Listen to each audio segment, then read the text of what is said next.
Lideramos el camino de la opinión pública y buscamos que la cultura del debate alcance consensos y soluciones a los problemas de nuestro país.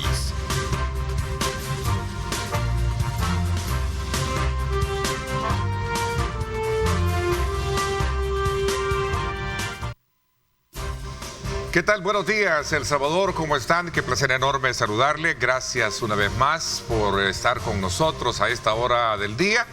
Agradecemos a todos nuestros colegas periodistas que nos mantienen bien informados desde muy tempranas horas de la mañana, sobre todo en esta fecha especial, desde varios ángulos en el quehacer político, económico y social. Hoy es este día, se conmemora el Día Internacional de la Clase Trabajadora. Vaya un especial saludo a toda la clase trabajadora en nuestro país y quienes representan precisamente el motor de la productividad como tal. Así es que para todos, pues un abrazo solidario en esta fecha tan especial, muy conmemorativa, precisamente en alusión a los acontecimientos históricos ocurridos en Chicago. Así es que desde ya, bienvenidos. También este día representa, como parte del resultado electoral que vivimos los salvadoreños, la transición de los nuevos gobiernos municipales, una nueva legislatura, y que se da en el contexto también de esta modificación que tuvo el artículo 248 de la Constitución, ¿verdad?, de la cual vamos a hablar precisamente este día. Recuerde, muy pronto SIX traerá mucho dinero, sí, así como lo escucha, mucho dinero. Quiero darle la más cordial bienvenida esta mañana a dos destacadas figuras profesionales en el área de la abogacía. Quiero saludar al doctor Julio Valdivieso. Gracias, Julio. Buenos días, bienvenido al programa. Gracias, Ernesto. Maravilla, un gusto tenerte. Gracias. Saludo también a Mauricio Maravilla, abogado de la República. Gracias por acompañarnos, Mauricio. Bienvenido. Buen día, Ernesto. Buen día, Julio, y a toda la audiencia. Muchas gracias por la invitación. Bueno, y a propósito, feliz día y merecido Día del Trabajo, ¿no? Sin duda alguna no podemos pasar por alto uno de los propósitos de contar con la presencia de ustedes en el programa, es hacer una lectura precisa después de haber sido modificado el artículo 248 y conocer las posturas unas a favor y otras en contra, en su carácter de abogado. ¿Qué lectura le dan? Obviamente este día se conmemora el Día Internacional de la Clase Trabajadora, Julio. Sí, buenos días primero. Darle gracias a Mauricio que lo hemos hecho venir un día 1 de mayo, pero creo que es de las 20 jóvenes que está despuntando, dijéramos, en el tema legal. Además también es conductor, por ratos tiene esa venita que es como el veneno, ¿verdad? Sí, como conductor de programas. Conductor de programas de opinión. Bueno, déjame decirte que este día es una celebración tradicional. Veremos qué pasa. El movimiento sindical, el movimiento social, sí está dentro de las calles, ¿verdad? Esta es una fecha histórica en la cual todos los trabajadores conmemoran, dijéramos, una fecha tan importante de las muertes y la razón del por qué se celebra el 1 de mayo como el Día del Trabajo. Vaya, para toda la clase trabajadora, un saludo. Creo que es una de las partes más importantes, ¿verdad?, dentro de la producción. Tanto el capital como el trabajo son los factores que determinan una producción, y creo que esa relación es vital para salir del subdesarrollo. Veremos qué pasa este día. Siempre he dicho, ¿sí?, el tema social en el país se ha venido mermando, ¿verdad? Creo que tiene antecedentes un poquito recientes. Dentro de mi óptica creo que fue un error haberlos mermado, pero veremos qué pasa este día. Toda la actividad sindical y todo eso, sobre todo cuando tienen obviamente una propuesta reivindicativa que es la que sustenta la base trabajadora para poder de alguna manera luchar por esas reivindicaciones. Yo creo que sí, comparto muchísimo. Mauricio, también feliz Día del Trabajo nuevamente, sí, bueno, y sin duda alguna una pequeña apreciación sobre esto para luego entrar de lleno al tema de las reformas constitucionales. Sí, bueno, nuevamente muchas gracias por la invitación y qué gusto me da estar acá frente a estas cámaras nuevamente. También me sumo en este saludo a la clase trabajadora. Hoy es el día de la clase trabajadora, porque cuando se despersonalizan las cosas y se dice que es el día del trabajo, se le quita importancia a que el día es de la clase trabajadora, que reivindica sus luchas y sus conquistas. Yo venía de camino para acá escuchando una radio, noticiero de una radio, que dice durante el régimen de excepción hay 16 líderes sindicales detenidos. Claro, cuando la gente se pregunta por qué las marchas de hoy no son como las de antes, ahí tienen una explicación. Es decir, alzar la voz en este momento tampoco es que sea una cosa que sea con facilidad. Hay consecuencias, ¿sí? Estas asociaciones de sindicatos denunciaban justamente uno de estos días en conferencia la detención de estos 16 líderes sindicales por reclamar cuestiones laborales, por supuesto, pero de los elementos que estamos viendo en este nuevo ambiente en El Salvador. Pero vaya, para todas las trabajadoras y trabajadores, nuestro abrazo y nuestro saludo también. Ok. A ver, Mauricio y Julio, después de haberse modificado el artículo 248 y conocer, decía en la presentación del programa, posturas, unas que están a favor y otras que están en contra, en su carácter de abogado, muy conocedores en la materia, ¿qué lectura le dan? Comienzo contigo, Mauricio, y tenemos la palabra abierta, ¿no? Muy bien, me voy a tomar unos primeros segundos para recapitular lo que ya hace un par de semanas conversábamos aquí contigo, Ernesto, que era la duda, vamos, la especulación que hacíamos acerca de qué tipo de reformas se iban a presentar, si el pliego de reformas propuestas por el vicepresidente iban a ser retomadas y llevadas por iniciativa de 10 diputados a la Asamblea y siendo aprobadas. Ese era un escenario que al final no se terminó consolidando. La duda que nos quedaba era qué tipo de reformas se pueden aprobar, teniendo en cuenta que no iban a desaprovechar desde el oficialismo la oportunidad que tenían de reformar la Constitución, ¿no? Y a mí me parece que fue una jugada maestra esta que han hecho. A mí me parece que la gente que está detrás de estos movimientos, dirigiéndolos desde Casa Presidencial, tiene una lectura en perspectiva muy interesante. Creo que allí no le podemos restar méritos a que en términos de estrategia han pegado un gol con esta reforma que acaban de hacer, reformando el artículo 248. No es, como dijo alguien en Twitter el otro día, una línea y media de la Constitución, como si eso fuese poca cosa, ¿no? ¿Sí? No son 14 palabras, como dijo la diputada Suasi Callejas ayer en el set aledaño acá en la entrevista con Julio. No son 14 palabritas que no significan nada. Quienes conocemos el derecho, y cualquier persona medianamente informada podrá coincidir con nosotros en que en los textos legales, en las normas, una sola palabra, una sola coma le cambia el sentido a las cosas. Sin duda alguna. Exactamente. No es cosa menor. Son 14 palabras, pero no son 14 palabras cualquiera. Es esas que estoy viendo ahora mismo acá en amarillo, ¿no? Esas letras que están ahí, esas palabras que están ahí. Eso le cambia el sentido completamente a la reforma, y lo que hace en primer lugar es los hace ganar tiempo, porque ahora la Asamblea Legislativa que inicia este día tendrá la posibilidad de reformar la Constitución y ella misma ratificarla. Es la gran diferencia con los procedimientos que se han seguido en reformas anteriores. Los diputados hablaban el otro día de que se han aprobado 14 reformas constitucionales a esta Constitución y que nadie había hecho un escándalo, que nadie había dicho nada. Bueno, porque el alcance, la dimensión, el sentido ha sido diferente. Esta reforma es muy importante. No creo que debería pasar desapercibida, claro.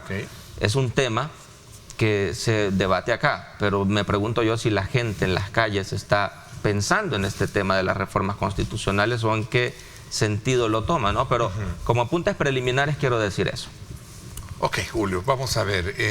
Una coma, una palabra, pero esto no es una coma, no es una palabra, es un énfasis que dicta un nuevo mecanismo que rompe el esquema tradicional de lo que hemos venido hablando, de que es una asamblea la que aprueba y es la próxima la que ratifica. Aquí no. Cuéntame, ¿cuál es tu lectura? Yo quiero ver mi lectura, comparto con Mauricio que es una jugada maestra la que hicieron, sobre todo porque ganan tiempo. Claro. Para plantear todos, y aquí me incluyo, también yo esperaba que el único anteproyecto que yo había conocido, no sé si tú conoces otro, era el que había trabajado el vicepresidente de la República. Entonces todos esperábamos que se llegara una semana antes a ponerla el anteproyecto, le iban a dar la iniciativa, le iban a mandar a una comisión, la aprobaban y esperarían la ratificación en la medida en que pudieran. Sin embargo, eso no sucede. Yo aquí tengo una lectura que no solo es el hecho, dijéramos, de haber quitado una legislatura para la ratificación, sino que también le pone, dentro de mi óptica, un doble candado. ¿Por qué razón? Porque aquellas reformas, que va a haber reformas, aquel que esté pensando que no van a haber reformas, creo que está fuera de contexto. ¿Qué pasa si se reforman 6 o 7 artículos de la Constitución? Tiene un doble candado, porque para poderlo revocar en una futura no se podría. ¿Por qué no se podría? A menos que volviesen a tener la misma correlación de fuerza. Por ponerte un ejemplo, si se cambia la estructura de la elección de los magistrados del Tribunal Supremo Electoral, se cambia. Sí. Y si mañana cambiase la correlación de fuerza en la Asamblea Legislativa y quisieran volver a revocar esa forma de elección, tendrían que tener al menos las 3/4 partes de las asambleas, y eso no sé si se va a volver a repetir o no, pero tendrían que tener una legitimidad tan alta. Estarías hablando nada más que menos que 45 diputados. Ese es el doble candado que tú hablas. En mi interpretación creo que ese es el doble candado que es... Inentendible, te voy a decir. Que es lo que se puede. Porque no es fácil alcanzar un 3/4 partes y eso da una legitimidad de fondo. Ahora, hay que entender que este es un poder constituyente, yo lo concibo de dos maneras. Uno, como la facultad que tienen todos los estados de darse a sí mismas sus propias normas, especialmente la Constitución. Pero el poder derivado, que es donde yo enfoco esto, se da a través de la reforma constitucional. Entonces, si tú ves que el planteamiento, las 14 palabritas que no le gustan a Mauricio, dice, mire, deja exactamente la misma Constitución, porque no modificaron el tema de las cláusulas pétreas. Ya quedó exactamente. Que es el inciso cuarto de igual, ¿verdad? Y incluso dije yo en otro espacio, en otro medio, dije que yo no comparto el tema de tener, pero esta es una posición muy personal, porque como ciudadano, como abogado, dijéramos, nunca he creído que las condiciones sociales, económicas y políticas del 83 sean exactamente las mismas de ahora. Y por lo tanto, debe verse y evaluarse. Tú no puedes condenar a una generación a que hoy las condiciones que tenemos vas a regular de tal o cual manera. Y como no la puedes tocar desde aquí hasta que haya un golpe de Estado. Entonces creo que debemos de esperar. Para mí se ha ganado tiempo. Van a venir las reformas, no sé, porque nadie conoce. Pero sos del criterio de que a 41 años de tener la del 83 era necesario actualizar. Era necesario actualizar. Ahora viene la segunda parte, y aquí quiero que lo viéramos. Aquí nos hemos centrado en el procedimiento. Y aquí está el debate fuerte ahorita, si el procedimiento que se está ocupando es el adecuado o no. Pero nadie está discutiendo el fondo, o sea, el contenido de la reforma, que es lo que en realidad, al final de cuentas, ¿verdad? Es lo que importa. Es lo que vamos a estar discutiendo sobre la mesa. Es el nuevo contrato social. Exacto, son las reglas que te vas a dar como sociedad, que es la que va a implicar. Entonces, esperemos. Yo no creo que la parte dogmática se vaya a tocar en esta Constitución, que dentro de mi punto de vista es una de las mejores que tiene el país. Tal vez dentro de la parte orgánica de la Constitución pudiese tocar, pero bueno, eso será tema de que las vayamos. Pero agregaste un elemento muy importante. ¿Cuál es tu reacción a eso? Justamente me quedo con esta última idea de Julio, porque yo no me atrevo a pensar que en el propósito de reformas constitucionales por parte del oficialismo esté la protección, garantía y expansión de derechos fundamentales para la gente. Yo no creo que estén pensando en las reformas como una posibilidad para ampliar derechos. ¿Por qué? Creo que no les importa esto. Porque han demostrado, llevan 2 años con régimen de excepción, más bien lo que han hecho es limitar derechos. Es un contrasentido pensar que lo que quieren con reformas constitucionales es ampliar derechos. De hecho, en la misma plenaria donde se propone esta reforma, una diputada pide que se ratifique el derecho humano al agua y se reconozca constitucionalmente, y esto fue ignorado. Y lo que entró con dispensa de trámite además fue esta reforma constitucional. Tiene 2 años de haberse aprobado.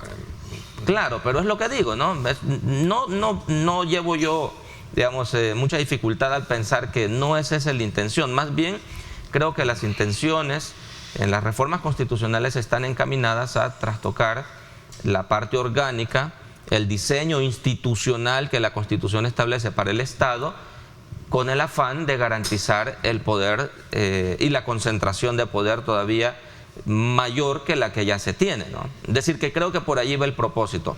Otra cosa que me llamaba la atención de lo que acaba de apuntar Julio es esta idea de que la reforma constitucional aprobada más bien está blindando las reformas que la Asamblea Legislativa que entra hoy apruebe.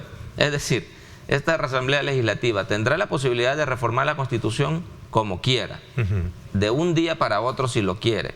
Hoy llaman a una plenaria, aprueban un acuerdo de reforma y la otra semana pueden llamar a una de ratificación y lo pueden hacer sin ningún problema. No necesariamente puede ser un solo paquete.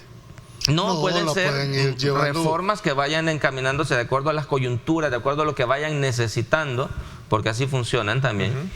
Y luego, cuando esta legislatura termine y la correlación de fuerzas a lo mejor ya no favorezca al oficialismo, han dejado un candado muy fuerte para que sus reformas sean muy difíciles de revertir o de modificarse sus cláusulas o lo que quieran reformar. No digo, por ahí hay una lectura en prospectiva que creo que es el camino por el que nos están llevando. Insisto, tiene que ver con el control sobre la institucionalidad. Ya lo han hecho, por supuesto. Vamos, comenzaron los diputados que terminaron la legislatura ayer, se estrenaron destituyendo magistrados de Sala de lo Constitucional, fiscal general de la República, luego fueron modificando las leyes, etcétera, ¿no? Aquí hay lo que yo he denominado, y lo hemos platicado con Julio, una hiperproductividad o una hiperactividad legislativa y una cantidad de reformas legales que se han aprobado en estos últimos 3 años sobre las que poco hemos hablado también. Digamos que se está haciendo una especie de reingeniería del sistema normativo en El Salvador, del ordenamiento jurídico salvadoreño, y es una cosa que ni la comunidad jurídica siquiera está registrando debidamente, lo cual a mí me parece muy preocupante. A ver, Julio, digamos en consecuencia de lo que están, porque yo quisiera llegar un poco a entender desde la perspectiva de ustedes como conocedores en la materia jurídica, si esta modificación al artículo 248 es, como lo sostienen algunos, una eficiencia constitucional o, como lo sostienen otros, es el fin del Estado de Derecho. No, a ver, hay que ponerla en contexto. Hacer una afirmación, aquí vas a encontrar gente que está a favor y gente que está en contra. Y cada uno tendrá su propia argumentación para fundamentar por qué se decanta por uno, por qué se decanta por otro. Al final, quien tiene la palabra ahorita son o fueron los señores diputados. Cualquiera podrá decir, bueno, si es que si no estamos de acuerdo, ¿a dónde vamos a recurrir? Y les decía yo, bueno, el gran problema de esto es que tú no puedes ir a la Sala de lo Constitucional a pedir que se declare inconstitucional la Constitución, o sea, no hay forma de hacerlo. Yo creo que aquí la única instancia que tiene es el mismo pueblo. Es decir, para que puedan hacer lo que están haciendo en este momento es porque tienen la suficiente correlación de fuerzas, la suficiente legitimación para hacer ese tema. Al grado tal que la misma razón que están poniendo ahora para hacerlo es la misma razón que van a exigir para querer modificarla más adelante.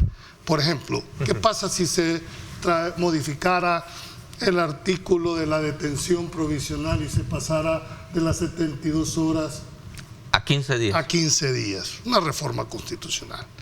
Viniera la siguiente Asamblea Legislativa y dijera, miren, creo que nos equivocamos, vamos a tratar de revertir y regresar otra vez. No vas a poder si no tenés las 3/4 partes de una Asamblea Legislativa. Al final los candados que se han puesto van en esas 2 vías. Por un lado, elimina el control que existía la Constitución del 83 de que una reforma debería de entrar en vigencia hasta la siguiente para su respectiva ratificación, y eso era de alguna manera para ver si la correlación de fuerzas que existía en este momento no era la misma que se iba a existir en la segunda. Esa era la razón de tener una doble contradicción. Pero también eso ha sido un mecanismo que impedía de hacer una reforma, porque tal vez la reforma era correcta en el momento en que se planteaba, pero en la siguiente legislatura no se tenía la suficiente correlación de fuerzas para haber hecho esa reforma. Eso es lo que han eliminado, han puesto una mayoría súper calificada de 3/4 partes para poder reformarla dentro de la misma legislatura. ¿Podríamos considerar que se avecina un nuevo horizonte positivo para el país con esta iniciativa? ¿O de qué va a depender esto? Julio. Bien. Bueno, eso va a depender, yo creo que el Estado de Derecho en el país, por lo menos en el deber ser, debería de pasar. A mí me ha llamado de verdad poderosamente la atención, yo no tengo ningún inconveniente en decir de que yo estoy a favor de que el derecho como producto social que debe responder a una realidad social y tiene que ser cambiante, ¿verdad? Tiene que adecuarse, porque si no la realidad se termina imponiendo. Pero decime tú, ¿has visto pronunciarse a los gremios, a los colegas? Hemos visto a todas las federaciones sobre un tema tan importante como es esto, no lo hemos visto.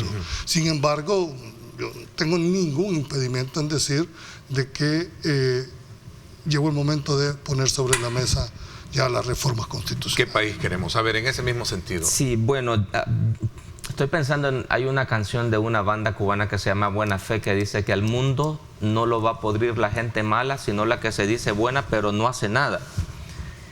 Y pienso también en una frase de Monseñor Romero que dice que él dice para la iglesia que no debería quedarse callada ante tanta abominación. Yo le digo al gremio de abogados también, no deberían quedarse callados ante tanta abominación, ante tantas cosas que estamos viendo. Por lo menos decir algo. O sea, por lo menos decir algo. Decir, para mí significa este momento un momento de prueba también para el temple, para la capacidad de los abogados de argumentar, digamos, en un sentido u otro.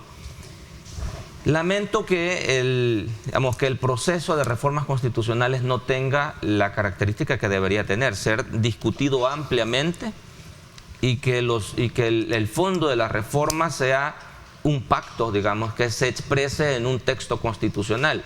Aquí de lo que se habla un día sí y al otro también por parte del oficialismo es de que están reivindicando lo que el pueblo quiere. A mí, cuando los políticos comienzan a mencionar la palabra pueblo a cada rato, me generan una desconfianza terrible, porque generalmente la historia lo ha demostrado que cuando los políticos más hablan del beneficio del pueblo, más lo están traicionando. Para mí esa mención al pueblo a cada rato de que el pueblo quiere esto, el pueblo quiere lo otro, bueno, a mí eso me preocupa realmente, pero este juego de palabras también es importante. Ellos hablan de que han aprobado una reforma que aumenta la rigidez para reformar la Constitución. De cierta medida lo están haciendo, pero no para esta Asamblea Legislativa que comienza hoy, es para las siguientes Asambleas Legislativas. Es lo que acaba de explicar Julio. La ponen muy difícil para que estas reformas que se aprueben en esta legislatura puedan ser revocadas en el futuro. Es decir, están ellos contradiciéndose con lo que han venido argumentando. La Constitución tiene que responder a los tiempos, tiene que responder al momento actual. Está muy bien, yo te dije el otro día, no hay que rehuir el debate sobre las reformas constitucionales. Un texto constitucional que rige la convivencia, la vida institucional, claro que tiene que discutirse, claro que tiene que actualizarse, por supuesto.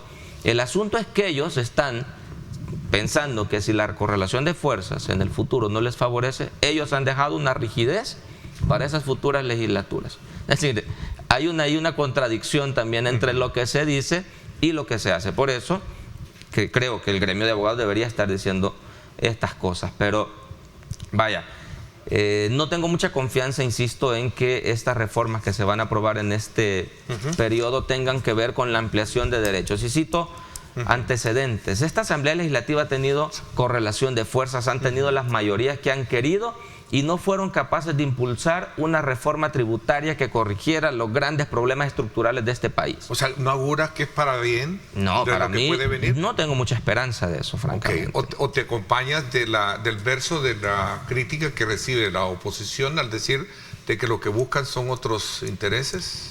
Bueno, yo advierto que lo acabo de decir recién, que las intenciones son de concentración de poder, de control institucional. Me parece que esa es la intención que las reformas van a llevar. Es decir, el otro día pensamos en este documento que tiene acá Julio frente a sí, que es el documento, la propuesta hecha por el vicepresidente.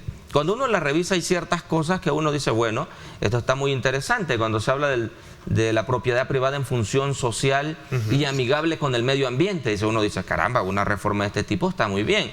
Claro, con un oficialismo que tiene un ministerio del medio ambiente que está dando permisos a diestra y siniestra para que se talen bosques y se construyan residenciales, el texto constitucional puede decir una cosa y las decisiones políticas y las políticas públicas pueden ir en otro sentido. No me fijo en lo que dicen, me fijo en lo que hacen. Julio.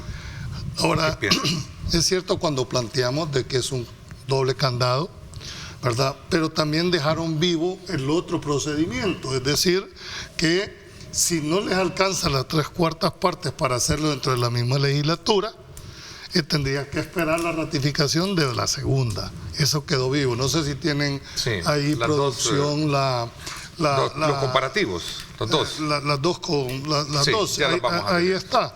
Te dice, esta fue la reforma.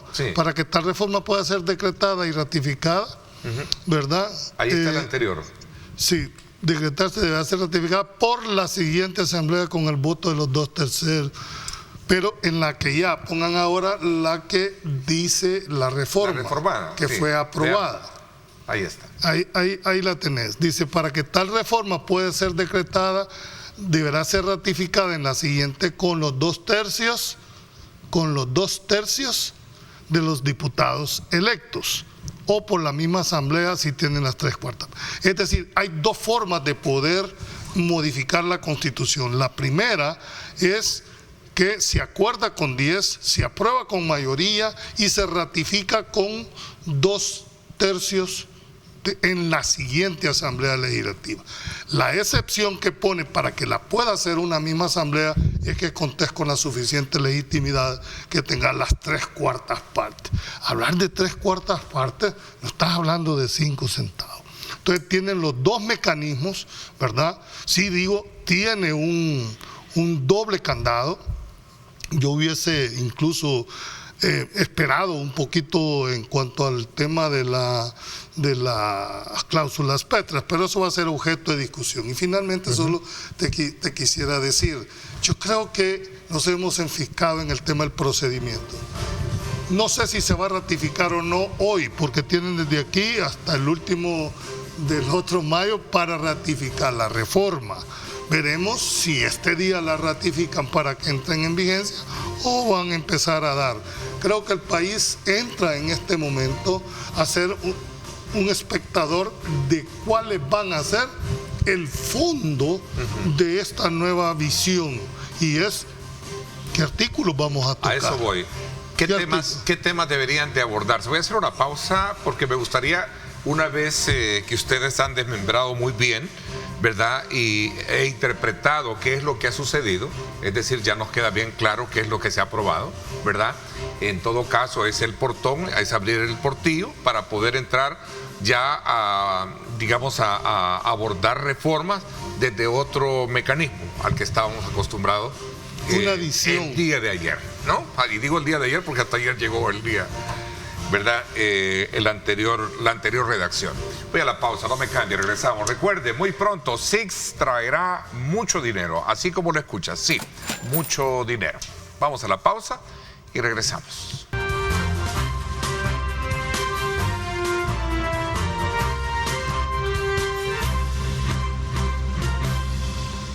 Bueno, sin duda alguna, qué rico es disfrutar de café rico a esta hora de la mañana. Por eso los invito a tomar un café rico, el café perfecto.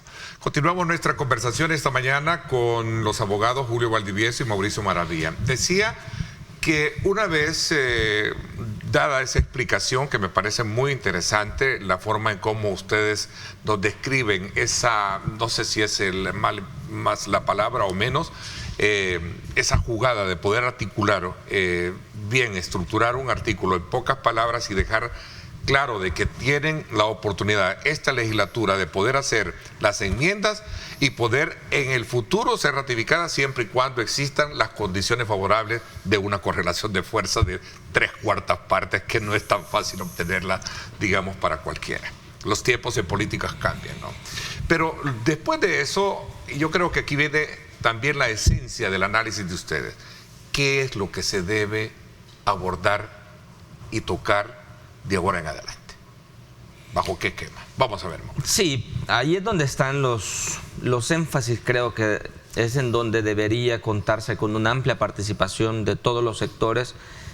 Digamos que las reformas constitucionales deberían tener ese carácter de ser construidas a partir de amplias consultas, ¿no? No es que a alguien se le ocurrió, dice vamos a hacer esta reforma, o que dicen no, es que nosotros hemos obtenido una mayoría en las elecciones y por lo tanto estamos con todo el derecho de cambiar lo que quiera porque es el mandato del pueblo. O sea, con el discursito con el que andan, ¿verdad? ¿El documento del doctor Félix Ulloa puede ser un buen insumo? Podría, digamos, hay cosas interesantes ahí, ampliación de derechos, reconocimiento de otras garantías, etcétera, podría analizarse, pero lo que yo te decía el otro día, ese documento fue trabajado entre 2020 y 2021. Desde entonces hasta la fecha han pasado muchas cosas han cambiado y por eso era mi impresión de que no iba a ser ese documento el que se retomara porque se había desfasado para los tiempos que estamos viviendo ahora. Ahora, insisto en mi idea. A mí me gustaría, esta es una declaración de buenos deseos, como una carta a Santa Claus, sí, como una carta al Niño Dios. A mí me encantaría que comenzáramos un proceso de reformas constitucionales pensando, si es en la parte dogmática, qué derechos vamos a ampliar, qué derechos se van a reconocer, qué garantías para los ciudadanos se van a consolidar, es decir, me encantaría esto, que se discutiera en la parte económica qué significa eso de la propiedad privada en función social y que sea amigable con el medio ambiente. Es decir, hay una cantidad de cosas ahí pendientes por discutir que deberían alcanzar en el debate nacional una discusión muy amplia, pero no creo yo que ese vaya a ser el camino. Creo que lo que vamos a ver es una continuación de la dinámica que hemos tenido hasta hoy en la legislatura, que los pliegos llegan. Cuando hay plenaria, los diputados reciben en sus escritorios y dicen, esto es lo que vamos a aprobar ahora. Hasta ese día se entera. Y me parece que con las reformas constitucionales la cosa no va a ser diferente. Bueno, Julio, una cosa es una ley secundaria y otra cosa es reformar la Constitución. Claro, pero reforman la Constitución el lunes con dispensa de trámite. Yo no sé si lo voy a hacer con dispensa de trámite, no tengo. Pero yo puedo aceptar una dispensa que es un mecanismo legal, ¿verdad? Tú lo sabes, claro, dada la urgencia, la premura del contenido de la reforma. Pero considero que la Constitución no es una ley secundaria, es la que te da las reglas de convivencia en la sociedad que querrás. Creo que ahí es donde verdaderamente deberíamos estar todos enfocados. Ya el procedimiento nos guste, no nos guste, lo quieran o no lo quieran, ya lo establecieron. Ahora, ¿cuál es el segundo paso? ¿Cuál va a ser el contenido de esta reforma? ¿Qué es lo que va a estar jugando en los medios de comunicación, en los tanques de pensamiento, en las universidades? Va a jugar un papel importantísimo y comparto totalmente. La parte dogmática nuestra no creo que se toque, tal vez para fortalecerse, pero no para quitarle, con excepción de una y es el tema de la detención administrativa, que sí va a haber que ponerle muchísima atención. Cuando Mauricio plantea, se garantiza la propiedad privada en función social, ¿verdad? Y que sea amigable con el medio ambiente, entras en esa dinámica. Ahora, ¿quién va a definir qué es la función social? ¿Verdad? Sí, ya está regulado y nadie sabe de qué va la cosa. El problema de este país no es un problema de leyes, el problema es de aplicación de la ley, si está suficientemente reglamentado, ¿verdad? No hay ejemplarización en cuanto a las sanciones en temas de medio ambiente y lo puedes ver tú últimamente aquí ¿verdad? El canal ha hecho unas investigaciones de medio ambiente excelentísimas para poner en descubierto el nivel de deterioro que tiene este país. Tenés un lago de Ilopango que se está muriendo. Entonces, ese enfoque, el EMPA, ¿me entendés? Que no nace en El Salvador, pero que vamos a pagar las consecuencias, ¿verdad? Vemos que esas son el tipo de reformas. Yo no tengo ningún empacho en decir que llegó el momento de poner sobre la mesa ya la reforma. Y no tener miedo a la reforma. Vas a seguir manteniendo lo que tú decís, un gobierno de jueces, no. Planteémosle al país. ¿Queremos un tribunal de lo constitucional separado de la Corte Suprema de Justicia? Habrá que debatirlo. Van a querer una colegiación obligatoria los abogados para el ejercicio de todos sus derechos. Eso es lo que viene de aquí para adelante y es donde todos debemos de estar atentos. ¿Se va a tocar el tema del matrimonio igualitario? ¿Va a haber una reforma? No lo sé. ¿Me explico? Esos creo que son los debates que empiezan a surgir a partir de esta posibilidad. Lo que sí no me cabe la menor duda es que vienen reformas. Creo que me impresiona es que las reformas que vendrán, a las que les den prioridad, tendrán que ver con el diseño institucional del Estado, lo que tiene que ver con el Tribunal Supremo Electoral, con una Contraloría nacional que sustituya a la Corte de Cuentas. Sí, claro. Creo que más bien las reformas van a venir en ese sentido, pensando más en el diseño institucional, exactamente, en la parte orgánica. Bueno, positivo, obviamente, para el país.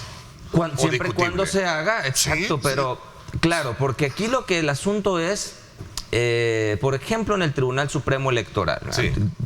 Si lo vas a convertir en un Instituto Nacional Electoral, como es la propuesta que se recoge en el anteproyecto del doctor Ulloa, o se vas a crear una sala de lo electoral y de lo social en la Corte Suprema de Justicia. Digo, yo no le temo a los rediseños institucionales. El asunto es si esto lleva la intención de concentrar más poder, a quienes van a nombrar ahí, qué tipo de controles efectivos se puede tener dentro de la institucionalidad, pensando en que la democracia modernamente no implica solamente que la gente vaya a las elecciones, vote y se desentiende de lo que está pasando. La democracia implica la existencia de controles interorgánicos, de controles interinstitucionales, y mi intención como legislador que está reformando la Constitución debería ser justamente fortalecer esos controles institucionales. Claro, pero no me parece a mí que sea la filosofía en la que se esté pensando ahora mismo, ¿no? Pero pienso que por ahí van a venir las reformas, ¿no? Lo que tiene que ver con darle viabilidad al régimen de excepción y a las 75,000 personas que tienes detenidas, como constitucionalmente o como procesalmente blindas también un procedimiento diseñado específicamente para ese tratamiento de esos casos, ¿no? Aunque eso implique retrocesos y desatención a los principios generales del derecho, lo que sea, pero le das un carácter constitucional. Digo, por ahí creo que van a venir, porque van a ir jugando de acuerdo a las exigencias que los momentos les vayan planteando. Eso me parece que será así. Viene la renovación de una tercera parte de la integración de la Corte. Bueno, uno no sabe si en las semanas próximas viene una reforma en ese sentido o qué es lo que va a pasar, ¿no? Esas son las cosas que hay que esperar. Hay que esperar, exactamente. Bueno, si tú te pones, por ejemplo, en el caso que planteaba Mauricio, el tema del Tribunal Supremo Electoral, yo creo que la pregunta que hay que hacerse y que hay que plantearse es si ese diseño que actualmente está funcionando, ¿verdad?, responde a lo que en su momento se dio, que es el control de los partidos entre ellos mismos. Aquí en el fondo es la independencia en el actuar. Si bien es cierto, las propuestas vienen de los partidos políticos, una vez, estoy hablando en el deber ser, porque en la práctica sabemos que eso no funciona así, una vez electos los magistrados del Tribunal Supremo Electoral con esta conformación, deberían actuar como jueces, con la independencia, con todos los derechos y prohibiciones que tienen los que ostentan la calidad de jueces, que ejercen jurisdicción. Pero vemos que en la práctica es uno que que ganó la primera elección, el presidente, uno propuesto por el que quedó en segundo y el otro propuesto por el tercero, más los dos de la Corte. Ese es el diseño actual. ¿Sigue respondiendo a una realidad ese diseño? Es el planteamiento.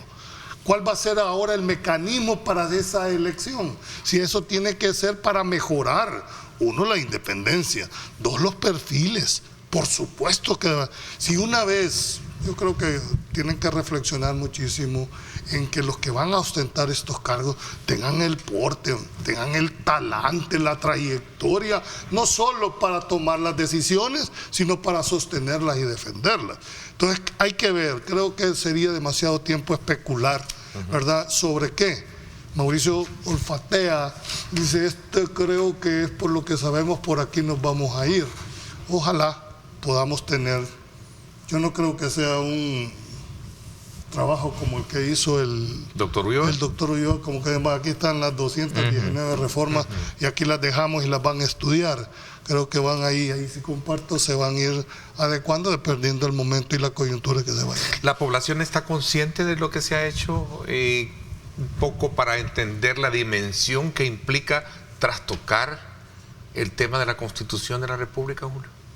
Mira, lo que pasa es que la Constitución, por lo menos yo, me decanto siempre en que no podés abstraerte de una realidad.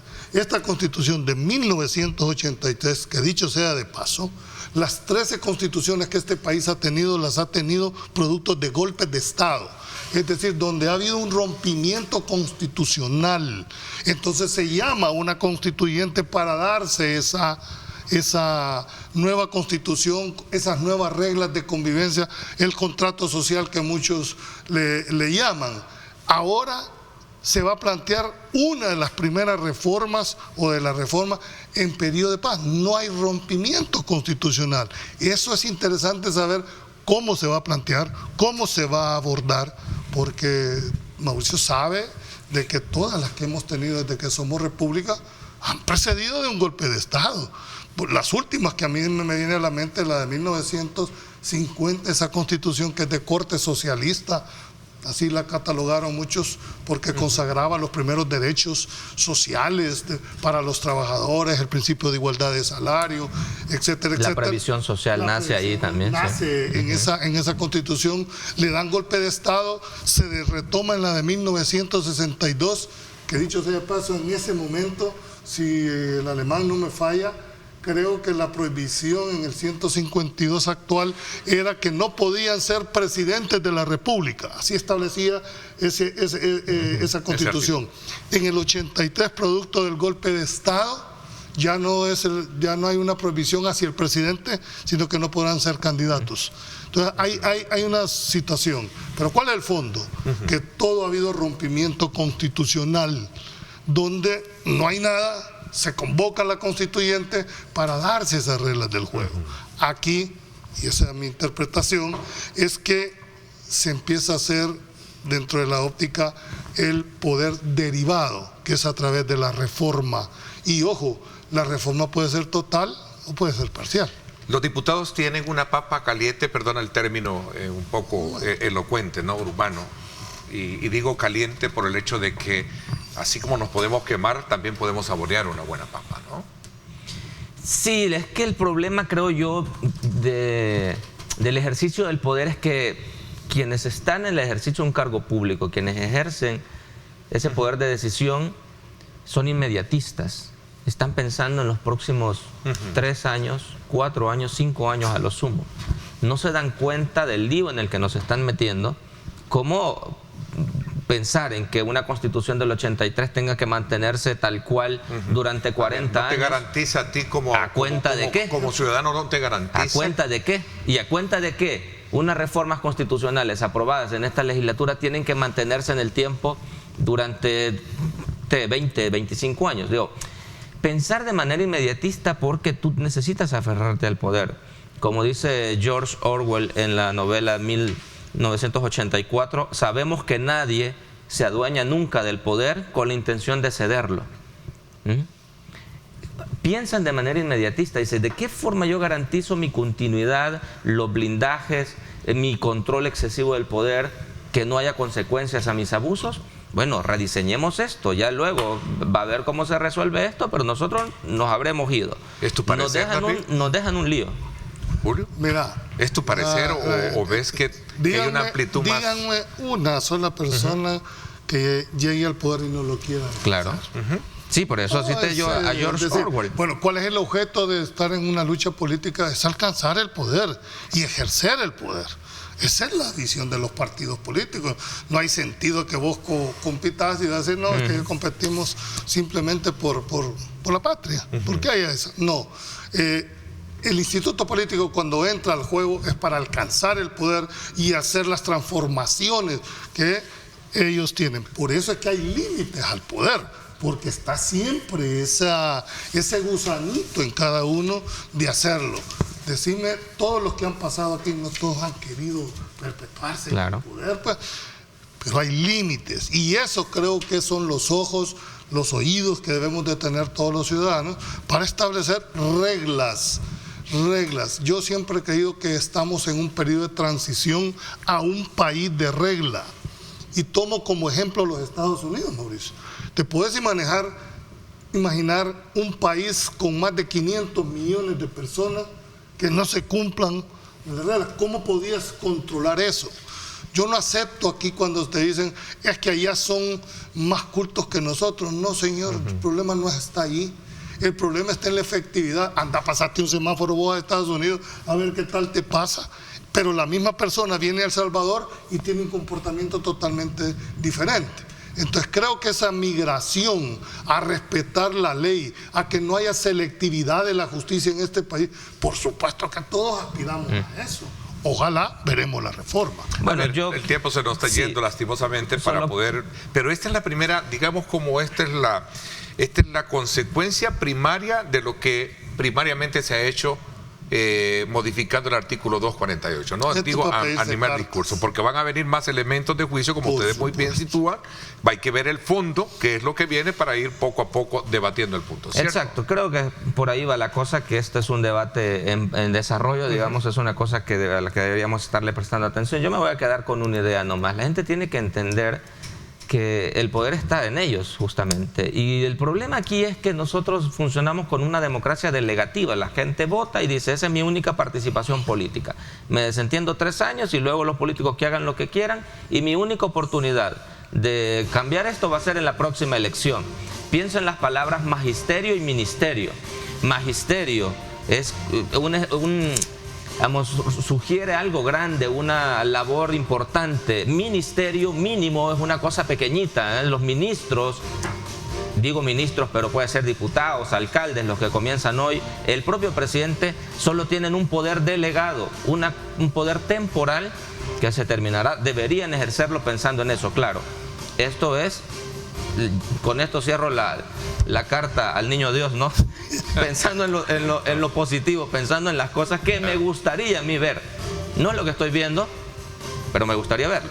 Okay. Gracias, Ernesto, y gracias, Julio. Julio, ¿cuál es tu carta al niño Dios? Yo igual, espero, a mí no me gusta especular, porque en estos temas, bueno, todos creíamos que iba a haber un proyecto de reforma que había trabajado y se resultó. Comparto, fue una jugada maestra, ¿verdad? El hecho de haberla presentado en esta, de verdad que tienen una visión estratégica de cómo adecuar esa reforma, y esperaríamos que en realidad la parte, dijéramos, orgánica de la Constitución sea el objetivo de la reforma y dejar un poco la parte dogmática por fuera. Ok, y lo más importante, diría yo, que siempre sea para beneficio de los salvadoreños, ¿no? De todos nosotros. Yo les agradezco muchísimo que me hayan permitido en esta primera aproximación del debate subsecuente de esta primera modificación al artículo que abre ese abanico de tratamiento que va a traer sin duda alguna este tema, hayamos tenido estos elementos importantes que nos han dado esta mañana. Gracias, Mauricio, como siempre. Orden, Ernesto, un abrazo. Y respeto también, Julio, gracias también. En iguales términos, te agradezco muchísimo. No nos quedó tiempo de hacer una evaluación también del trabajo legislativo. Este día toman posesión, así como también del trabajo de los gobiernos municipales, pero vamos a tener más tiempo por delante para poder hacerlo.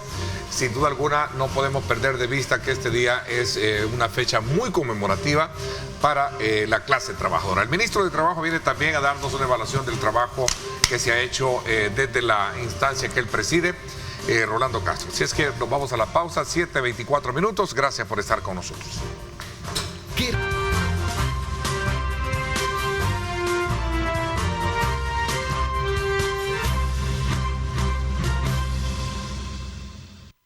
gracias nuevamente por estar con nosotros a esta hora de la mañana. Agradecemos de ustedes esa fiel sintonía, ese fiel acompañamiento que nos dan, particularmente este día que se tiene previsto también como parte de la fecha conmemorativa del Día Internacional de la Clase Trabajadora.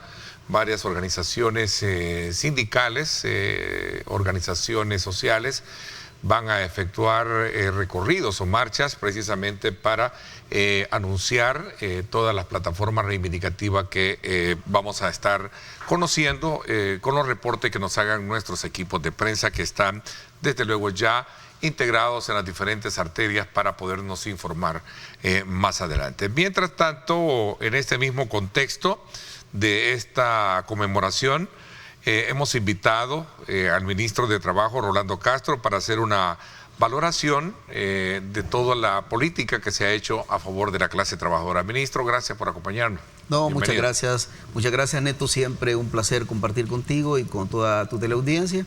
Y bueno, un saludo especial a toda la clase trabajadora de El Salvador y a toda la clase trabajadora del mundo. Hoy, en efecto, se conmemora el Día Internacional de la Clase Trabajadora. ¿Cómo se encuentra? ¿Cómo nos encuentra este día? Particularmente desde la óptica que usted desde luego ha venido desarrollando, no solo desde el punto de vista de su función pública, ¿no?, que tiene, sino también como todo un líder sindical de arraigo, ¿no?, sí, y de tiempo. Sí, no, gracias a Dios, estamos trabajando fuerte. En aquel momento del liderazgo sindical, pues hicimos lo que teníamos que hacer como dirigente sindical. Hablaba con unos dirigentes sindicales, Neto, y hablábamos que hay 3 tipos de dirigentes sindicales. El dirigente sindical que tiene toda su libertad y derecho de protestar este día e incluso plantear las demandas al gobierno, a cualquier gobierno que esté, y que en alguna medida critica y nunca hay una satisfacción. Que en alguna medida es aquel dirigente sindical que está identificado con cualquier proyecto de oposición. Está aquel movimiento sindical que sale a protestar y a luchar y a conmemorar en las calles como debe de ser. Critica al gobierno, pero también reconoce aquellas cosas positivas que a través del gobierno hay avances. Y la unidad sindical, por ejemplo, planteaba el tema de la seguridad, que ese es un tema que aquí a nivel nacional y a nivel internacional nadie puede discutir que es un éxito total del gobierno. Y abrazan estos proyectos, nos critican, nos dicen, miren, en esto hay que corregir, pero también dicen, reconocemos los avances que se han hecho en materia laboral, las ratificaciones de 5 convenios, etc. Y está el otro, que se hace pasar por dirigente sindical, que ese no tiene gente que lo siga, y ese solo se dedica a hablar y ese no tiene base para salir a conmemorar. Hay 3 perfiles categóricos del sindicalista, ¿sí? Del líder sindical que de lo que tenemos en El Salvador. De lo que tenemos hoy en día. Sí. ¿Esto es bueno? Bueno, en alguna medida yo creo que el 1 de mayo es para conmemorar un enfoque popular en las calles. Okay. O sea, haciendo una conmemoración de hace 2 siglos a nuestros héroes y mártires que precisamente en Chicago ofrendaron lo más valioso que el ser humano tiene, que es el derecho a la vida, para buscar transformaciones en materia laboral en el mundo entero. Ministro, ¿se está respetando los derechos laborales hoy en día? Porque sin duda alguna, en retrospectiva, cuando recogemos, digamos, material de la cual muchos denuncian, por ejemplo, decía un antecesor en el programa, lo decía Mauricio, tenemos 19 líderes sindicales presos hoy en día, ¿no? Producto del régimen, decía, ¿no? No tengo el dato que sean 19 dirigentes sindicales. O sindicalistas, creo que decía, palabras más o palabras menos. Sí, perdón un poco, pero lo coloco yo en el contexto de toda la clase trabajadora, porque también tenemos denuncias de maltrato y de violaciones de derechos laborales hoy en este periodo precisamente de transición que vive el país, que es de gobiernos, las alcaldías, para hacerlo muy... En términos generales, quizás a nivel de gobierno, yo puedo garantizar, Neto, acá frente a estas cámaras y ante el pueblo salvadoreño y ante la comunidad internacional, que el presidente Bukele es muy respetuoso de los derechos de la clase trabajadora, es muy respetuoso de la lucha sindical, es muy respetuoso de la libertad sindical. No obstante, dentro del mismo gobierno podríamos existir algunos actores que tenemos un pensamiento antisindical y que no le damos el espacio que se merece al movimiento sindical. No puedo decir que el gobierno en términos generales granítico respeta un tanto esto, pero lo que sí puedo garantizar es que la directriz emanada por el presidente de la República es el respeto genuino a los derechos de la clase trabajadora. Y no solo eso, estimular a la gente que trabaja. Obviamente, dentro de este panorama, yo conozco bien el mundo sindical y en el mundo sindical hay de todo, Neto.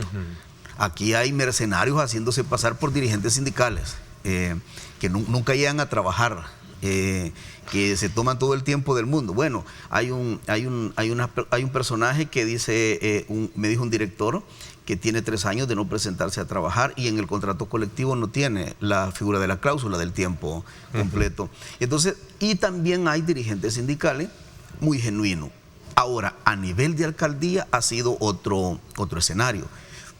Nosotros en el ministerio, Neto, acá en tu programa, planteamos cómo algunos alcaldes se habían quedado con retenciones legales incluso de trabajadores, no pago.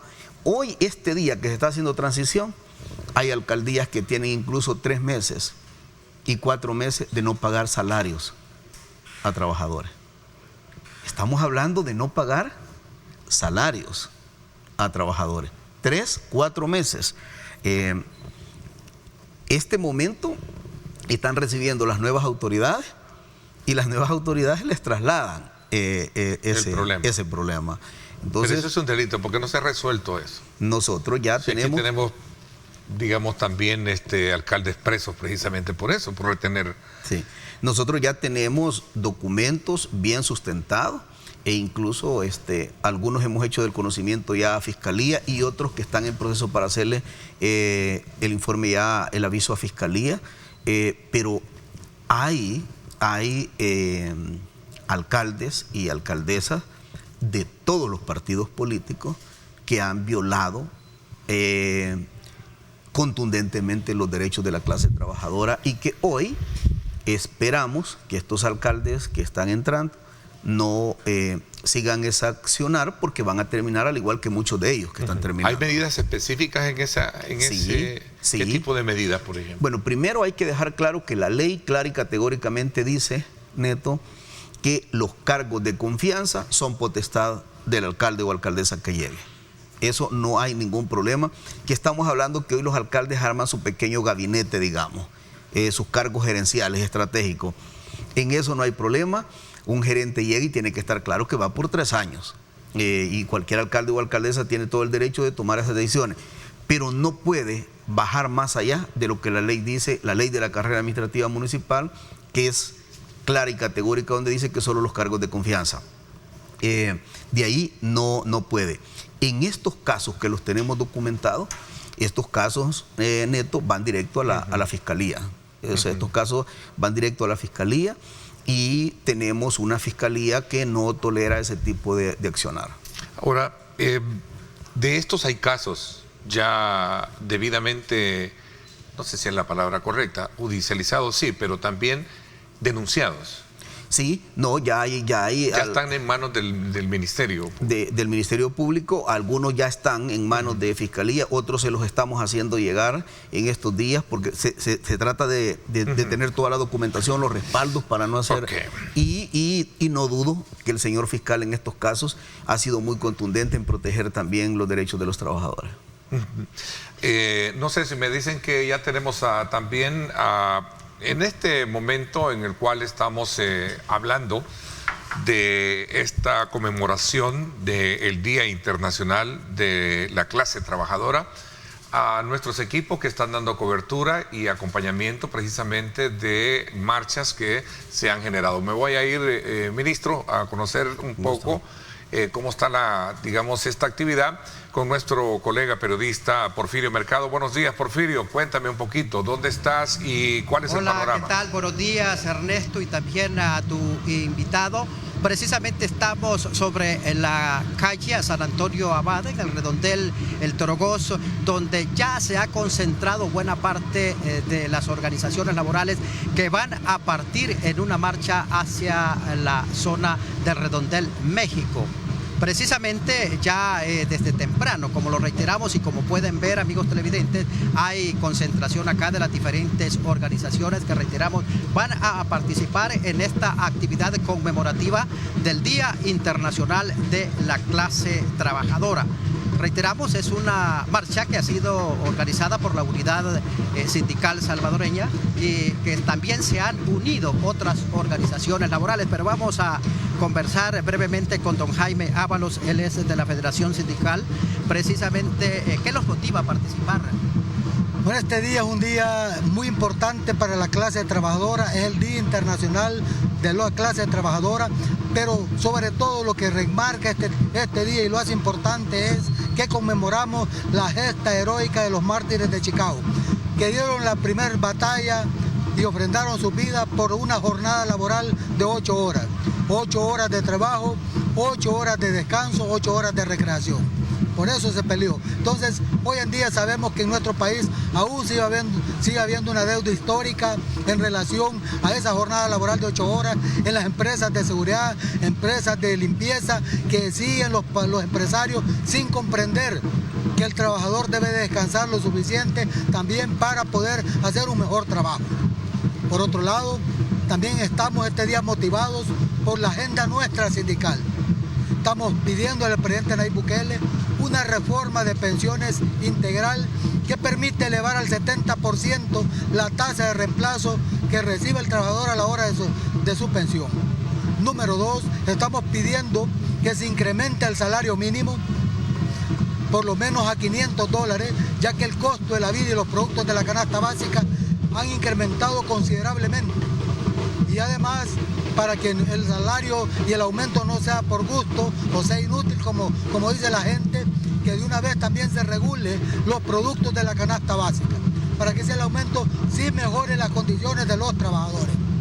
Por otro lado, también estamos pidiendo que se respete la libertad sindical. Empresarios de seguridad no respetan la libertad sindical y despiden a trabajadores por quererse organizar en sindicatos.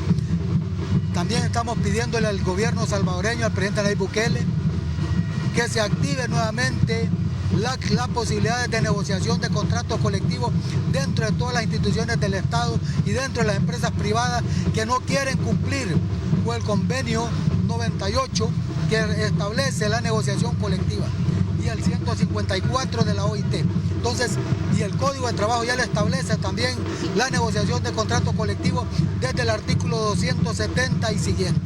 Entonces, queremos que se active la negociación. Por otro lado, también queremos resaltar y recalcar que aplaudimos la decisión del presidente Nayib Bukele de apostarle a mejorar la seguridad en nuestro país. Creemos que el plan de seguridad y control territorial ha dado los efectos positivos hacia la población y sabemos que no ha muerto un montón de gente porque el presidente ha salvado vidas a través de ese proyecto. Proyecto que deberá considerarse algunas aristas del tema de los decretos de régimen de sección. Porque también sabemos que hay dirigentes sindicales detenidos que no son delincuentes, sino que solo son luchadores sociales. Así que muchas gracias, don Jaime, por cuestiones del tiempo. Vamos a continuar dándole una panorámica de lo que está ocurriendo acá, precisamente como parte de la actividad conmemorativa. Vamos a pedirle acá a nuestro compañero que haga las tomas precisamente que tienen que ver con esta manifestación, esta conmemoración que, reiteramos, está acá desarrollándose y que va a culminar en el redondel en México. Pueden ver, ya son prácticamente a eso de las 8 de la mañana que va a partir ya para la zona del redondel en México. Por este momento, esta zona también, decirles, amigos televidentes, que está cerrada la circulación vehicular sobre la calle San Antonio Abad, específicamente en el redondel Los Torogoces. Concluimos así este informe. Por supuesto que vamos a darle seguimiento a esta marcha y en el momento oportuno vamos a enlazarnos nuevamente. Vamos con ustedes nuevamente a los estudios. Bien, muchísimas gracias. Te agradezco mucho, Porfirio, porque de hecho es parte de la información que se está generando este día a raíz de las diversas marchas que se han programado conmemorativas a esta fecha. Bueno, ministro, ahí teníamos también parte de esa legionaria de, digamos, de petición que plantea un movimiento sindical, y uno de ellos que me llama mucho la atención es el respeto a la libertad sindical, decía. Y lo otro es activar las negociaciones para los contratos colectivos. Dos aspectos elementales que me gustaría, me dicen que vamos a una pausa y luego hablamos de este tema para cuando regresemos. 7:44 minutos.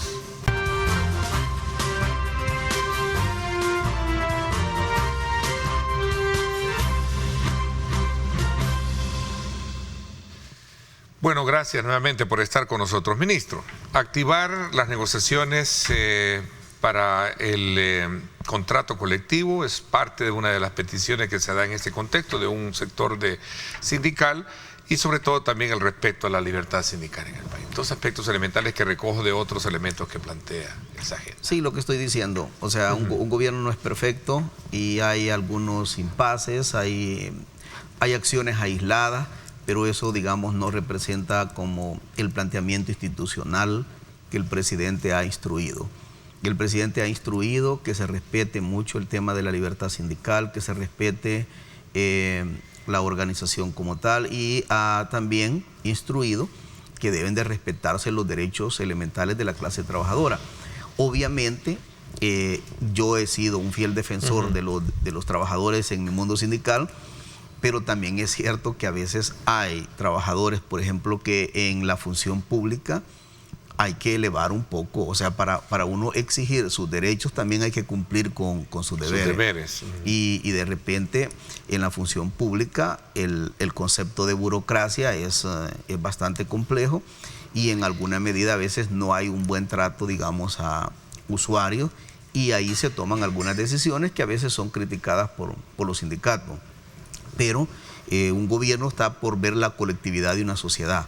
Obviamente nosotros estamos obligados a respetar, en esto hay tratados internacionales, hay convenios internacionales, hay legislación que faculta la libertad sindical y la libertad de organización, pero lo más importante es que el concepto general de la unidad sindical salvadoreña, que creo que va a ser la marcha más grande, más gigante que va a haber, porque ya a las 5 de la mañana tenían arriba de 1000 personas, y luego de repente me están diciendo que 5000, 7000, ya prácticamente el redondel Torogoz está colapsado, y ya están las cuatro calles que colindan con ya también están colapsándose, y todavía nos informan que la gente del interior del país no ha llegado, solo es la muy gente de San Salvador ahorita. Creo que va a ser la acción más fuerte. Y la unidad sindical dice, nosotros criticamos algunas cosas, pero también es cierto que abrazamos el proyecto de liderazgo del presidente Bukele con las transformaciones que se están haciendo y que fueron deudas históricas que nunca ningún gobierno las saldó. Así que yo creo que, y esa es la democracia, Neto, escuchar voces incluso divergentes. Ok, me dice que está Luis Mendoza también en otra área. Vamos a escuchar a ver cómo está el termómetro en la calle. Hola Luis Ernesto Mendoza, ¿cómo estás? Buenos días, cuéntanos. Hola Ernesto, buenos días, qué gusto saludarlo, también al señor ministro Rolando Castro, un gusto. Así como lo menciona, me encuentro en este momento desde la Plaza del Divino Salvador del Mundo, donde ya han comenzado a concentrarse las personas que estarán marchando esta mañana desde este lugar hasta la Plaza Gerardo Barrios de San Salvador, esto como motivo del 1 de mayo, Día del Trabajador. Hay que mencionarlo, serán distintos movimientos sindicales y también de trabajadores que estarán marchando este 1 de mayo, y también cabe destacar que la gran mayoría de estos movimientos se consideran opositores al gobierno. Así que en este momento les mostramos las imágenes de las personas que poco a poco están llegando hasta este lugar para poderse concentrar, y en un par de minutos estarían marchando ya hasta la Plaza Gerardo Barrios de San Salvador. Hay que mencionarlo, también hay presencia de militantes del partido FMLN que estarán acompañando este día a los trabajadores en esta marcha del 1 de mayo. Así el ambiente en el Divino Salvador del Mundo, Ernesto, es lo que les quería informar informar a esta hora de la mañana. Retorno con ustedes hasta el set principal. Gracias, Luis Ernesto Mendoza. Bueno, ahí teníamos también otro ángulo de la actividad conmemorativa de este día. Ese es el mejor concepto del Estado de Derecho y el Estado democrático en el que estamos. O sea, acá cualquier ser humano, cualquier organización tiene todas las posibilidades de poder articular su movilización, su protesta, siempre y cuando sea pacífica. Y acá, pues ahí están, con total libertad. En efecto, yo vi el día de ayer o anteayer, parece en las noticias, que Óscar Ortiz estaba convocando a eso. Y ahí está, tienen su derecho de oposición, de decir no. Ayer yo lo describí en un tuit que decía, habrá una marcha convocada por la oposición, habrá una marcha que, a pesar que nos haga críticas, dice que abraza el proyecto del presidente, porque también las cosas positivas que el presidente ha hecho han sido anhelos que el movimiento sindical ha tenido. Y hay otros que esos dicen que son sindicalistas, pero esos no mueven ni siquiera 10 personas, esos deciden mejor no marchar porque no tienen gente. Esa es la realidad y ese es un mundo en el que vivimos, en el cual nosotros respetamos. Ministro, otros dos elementos, me piden pausa, dos aspectos elementales. Este 1 de mayo, esta fecha conmemorativa se da también en el contexto de reformas constitucionales, ¿no? No sé si usted se ha logrado detener a examinar, obviamente, qué es lo que hace falta por a lo mejor hacer ajustes que deben de estar plasmados en este nuevo contrato social a la cual seguramente el país concurre. Voy a hacer una pausa y hablamos de esto cuando regresemos. Gracias por estar con nosotros.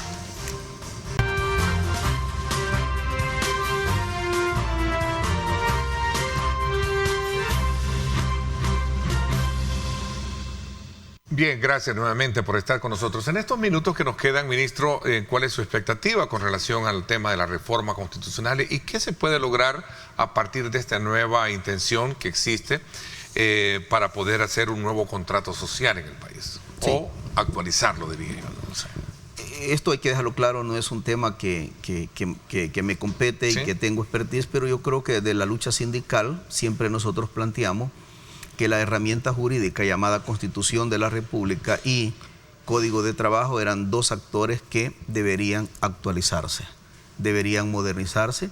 Tenemos un mundo más global, más competitivo, que en alguna medida debería de actualizarse. Ambas cosas. Esta Constitución se ha manejado mucho, que es un concepto dawsoniano, que es lo que se ha tenido históricamente, y creo que en su momento ha jugado un papel importante, pero las transformaciones de un mundo que cada día es más demandante, más competitivo, te hace que también un país debe de ir acorde a ello. La verdad sí debería de actualizarse, pero en alguna medida también debería de empoderarse un poco más la posición ciudadana.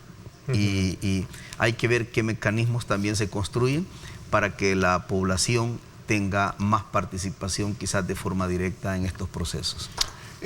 Ministro, cuando hablamos de ratificación de convenios de la OIT, ha sido parte también de esa agenda de logros que se han obtenido durante su administración en el tema de seguridad social, medio ambiente, negociaciones colectivas, protección de maternidad, erradicación de la violencia y el acoso laboral, por ejemplo, que lo hemos visto muy activo. Quizás un poco en recapitulación para dejar claro de que se ha hecho mucho también en esta materia, ¿no? Sí, la instrucción del presidente fue que nosotros ratificamos 5 convenios de un solo. Nunca en la historia del país se habían ratificado 5 convenios.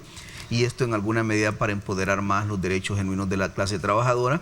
Y cuando tú ratificas un convenio, aceptas las reglas del mundo. O sea, estás diciendo, yo ratifico un convenio, eso significa que debo de estar sometido en alguna medida a cumplir ese convenio con niveles de vigilancia internacional.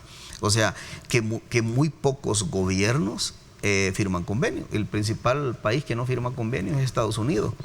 En ninguna materia casi ratifica convenios. Entonces, El Salvador a través de la decisión del presidente, bueno, ratifiquemos aquellos convenios que en alguna medida garanticen los derechos genuinos de los trabajadores. Ese, Neto, es el mejor mensaje de la política del presidente Bukele, porque si el presidente Bukele no hubiera tenido simpatía con los trabajadores, bueno, primero no hubiera puesto un ministro de Trabajo que viniera de la clase trabajadora, que es primera vez en la historia que existe eso, y segundo, tampoco hubiera dado la instrucción de ratificar convenios internacionales. La mejor forma de expresar la voluntad genuina, concreta del presidente fue precisamente eso, fue en alguna medida ratifiquemos 5 convenios de un solo tajo que nunca se había dado en la historia de El Salvador. Ok. Bueno, antes de concluir me dicen que tenemos un contacto más con Porfirio Mercado. Porfirio, buenos días, adelante.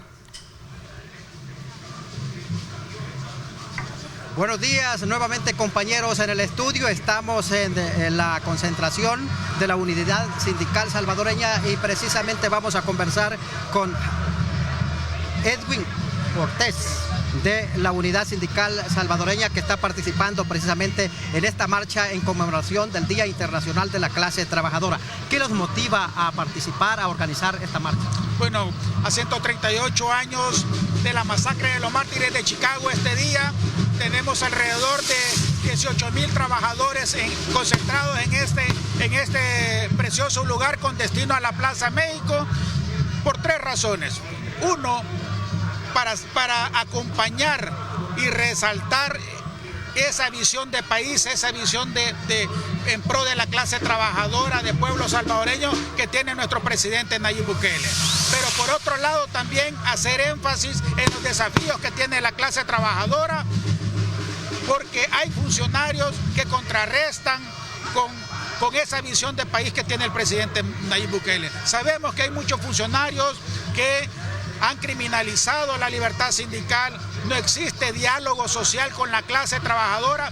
Decirle a esos funcionarios que esta unidad sindical salvadoreña, que aglutina el 95% de la clase trabajadora, somos la más representativa. Y por otro lado también hacemos el llamado al ministro de Trabajo para que nos acompañe este día, al igual que el año pasado. Él es de la clase trabajadora y nos enorgullece que él participe en esta magna marcha. Vamos a hacer entrega de en alusión al tiempo, Edwin, vamos a llegar hasta acá con este informe y regresamos nuevamente a los estudios centrales. Bueno, gracias, Porfirio. Bueno, ahí está la invitación, ministro. ¿Va a ir a marchar entonces con ellos? Lo que dicen que van a presentar un documento al presidente Bukele y bueno, pues yo lo voy a ir a recibir y con el mayor de los gustos volver a reencontrar a nuestros compañeros de historia en la lucha sindical. Bueno, gracias, ministro, por habernos acompañado. Le agradezco mucho. Muchas bendiciones, Neto. Gracias y éxitos en el trabajo en este día del Día de la Clase Trabajadora. Por mi parte, esto es todo por hoy, 8 de la mañana en punto. Pásenla bien y como siempre recuerden lo más importante, amar a Dios sobre todas las cosas. Lideramos el camino de la opinión pública y buscamos que la cultura del debate alcance consensos y soluciones a los problemas de nuestro país.